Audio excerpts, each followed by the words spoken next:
Yang kedua ini kita bahas tentang iman kepada malaikat. Nah, iman kepada malaikat termasuk rukun iman yang keberapa? Iya, yang kedua. Nah, apa sih pengertian iman dari malaikat itu sendiri? Iman kepada malaikat itu kita percaya dan yakin bahwa adanya malaikat. Nah, adapun menurut istilah yaitu membenarkan dalam hati, mengerjakan dalam lisan, dan mengajarkan dengan segenap anggota badan. Keberadaan malaikat itu sendiri gaib dan tidak dapat dilihat secara kasat mata. Karena malaikat itu kita cuma bisa memahami keberadaannya. Malaikat memiliki wujud, tetapi bukan bayangan atau bukan ilusi angan-angan dan tidak menyatu dalam diri manusia. Tetapi jika kita mengimani malaikat, berarti kita mempercayai adanya malaikat dan meyakini bahwa malaikat itu ada. Nah, di sini juga kan di LKS ada halaman 19, ada malaikat, jin, dan setan atau iblis. Di situ ada perbedaannya. Nah, jika malaikat itu diciptakan dari nur atau cahaya. Nah, jika jin diciptakan dari api, iblis pun diciptakan dari api. Malaikat selalu taat dan malaikat selalu bertasbih. Nah, jika jin ada yang taat, ada yang tidak. Nah, setan atau iblis tidak pernah taat. Ada juga perbedaan malaikat dengan manusia. Nah, kalau manusia makhluk syahadah, malaikat makhluk gaib, dan malaikat diciptakan dari cahaya dan manusia diciptakan dari tanah. Manusia makan, minum, dan tidur. Nah, jika malaikat tidak makan, tidak minum, dan tidak tidur. Manusia ada yang taat, ada yang durhaka. Malaikat selalu taat kepada Allah Subhanahu wa Ta'ala. Manusia mempunyai nafsu, jika malaikat tidak mempunyai nafsu. Manusia mempunyai dosa, tapi seluruh malaikat merupakan makhluk suci dari dosa. Manusia memiliki pikiran dinamis, tetapi malaikat memiliki pikiran yang statis. Ada juga yang bagian nomor 6 ya. Coba dibuka.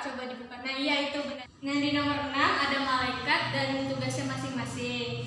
Malaikat itu sendiri ada 10. Jadi ada Jibril, Mikail, Israfil, Ijroil, Munkar, Nakir, Rokib, Atid, Malik, Ridwan. Nah, kan ada tugasnya masing-masing. Nah, tugas Jibril itu menyampaikan wahyu, Mikail membagikan rizki, Israfil meniup sangkakala, trompet, dan Ijroil itu mencabut nyawa. Rokib, Atid mencatat amal baik dan buruk.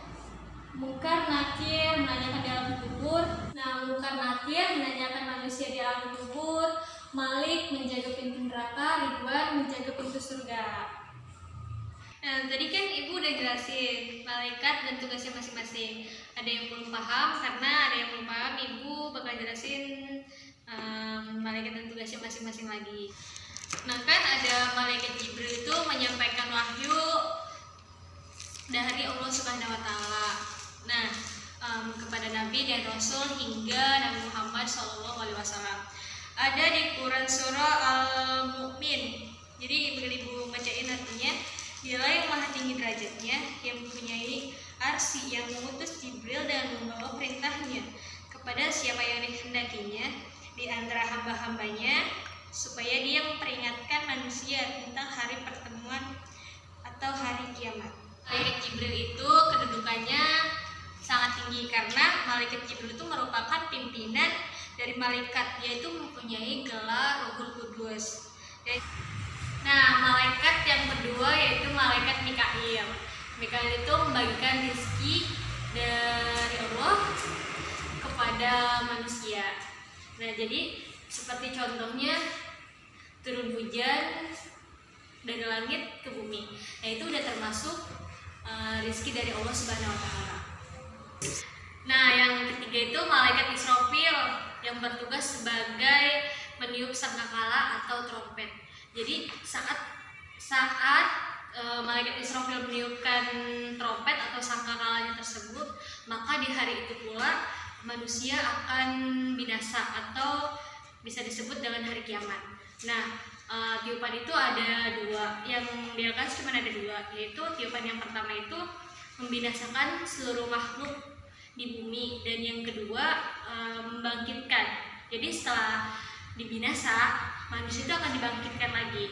Di sini ada Quran surah Al-Kahfi, yang artinya kami biarkan mereka di hari itu tercampur aduk antara satu dengan yang lain. Kemudian ditiup lagi sangkakala, lalu kami kumpulkan mereka di mereka itu semua.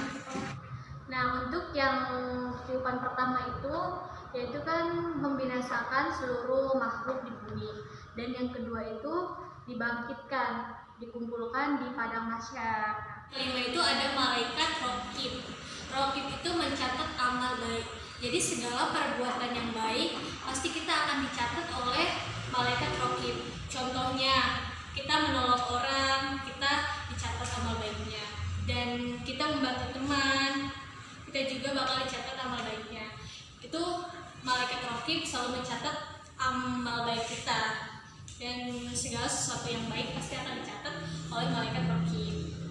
Nah, sedangkan malaikat Atid itu mencatat amal yang buruk.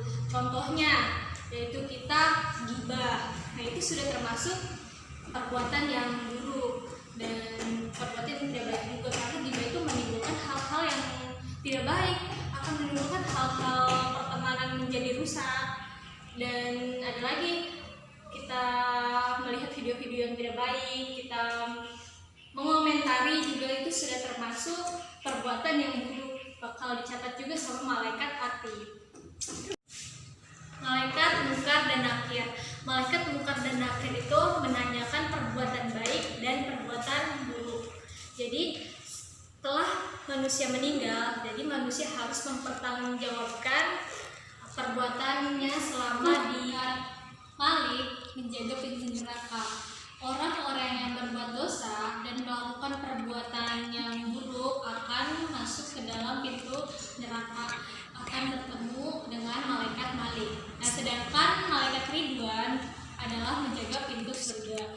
Dan siapapun orang yang melakukan perbuatan baik, mengamalkan dan menjalankan perintah Allah, maka akan bertemu dengan malaikat Ridwan, yaitu malaikat yang menjaga pintu surga. Cukup sekian untuk materi hari ini. Baik, nanti kita akan lanjut lagi di pertemuan berikutnya. Assalamualaikum warahmatullahi wabarakatuh.